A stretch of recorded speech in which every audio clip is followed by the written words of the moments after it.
And this is actually a very interesting point to understand. Muhammad is on top of the tree.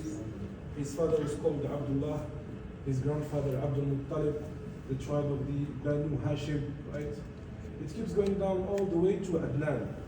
And then there is a gap after Adnan, otherwise it should be very, very long.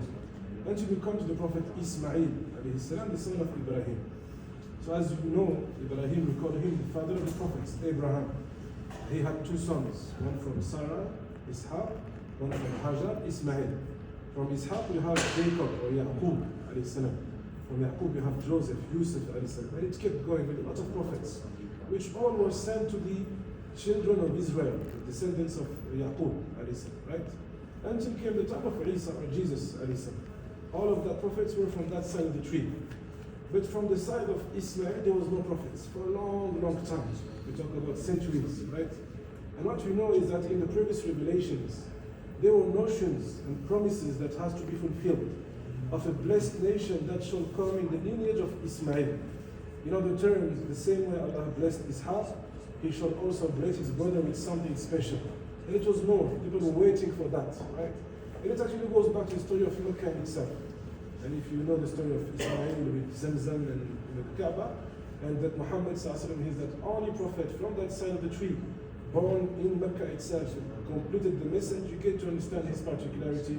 He was that promise that was supposed to be fulfilled, and he completed the religion of Allah subhanahu wa ta'ala. Then you also have, for example, some information here about the family of Muhammad sallallahu alaihi wasallam.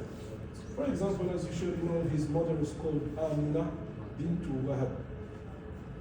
Then you have the sons, Al-Qasim, Abdullah, and Ibrahim. They're not very famous, as all of the sons of the Prophet Muhammad passed away at a young age. And Ibrahim was the only one who was not from Khadija. Otherwise, all the children, including all the daughters, are from Khadija. And the daughters, they lived longer. That's why we know more about them. They migrated to Medina, for example. We have Fatima that has many particularities. Amongst them is that she was actually the only daughter that was still alive after the death of Muhammad sallallahu alaihi wasallam. And also, it's only through her that the lineage spread. Fatima was the wife of Ali, the mother of Al-Hassan and Al-Hussein, which are the two grandchildren of Rasulullah sallallahu alaihi wasallam. He had a lot of grandchildren, but they are the only two who were alive and married and had kids afterwards, right? And by the way, they were not twins, because many people make this mistake. They are not twins. They are close in age, approximately 1 year of difference. Then you have the uncles of Rasulullah sallallahu alaihi wasallam, the brothers of his father. In the 12 of them, only 4 were still alive after the revelation. In the 4, Allah blessed with guidance Hamza and Al-Abbas. Hamza, that famous figure who died in the battle of Uhud, right? And then we have one of the uncles who was known to be one of the heads against the Prophet Muhammad sallallahu alaihi wasallam. Who was he? Abu Lahab, right? His real name was Abdul Uzza. Al-Uzza is an idol name. We have, for example, here the nurses of Muhammad sallallahu alaihi wasallam. So you know that actually many hands hold him as a child, and that's the tradition with the Arab. And Halima actually saw the blessings when she brought him with her and wanted to give him even more. But she also is the one that saw that scar on his chest after Jibreel was sent to wash his heart sallallahu alaihi wasallam. We also have the stepchildren of Muhammad sallallahu alaihi wasallam, which is quite interesting. The kids of his wives from their first marriages.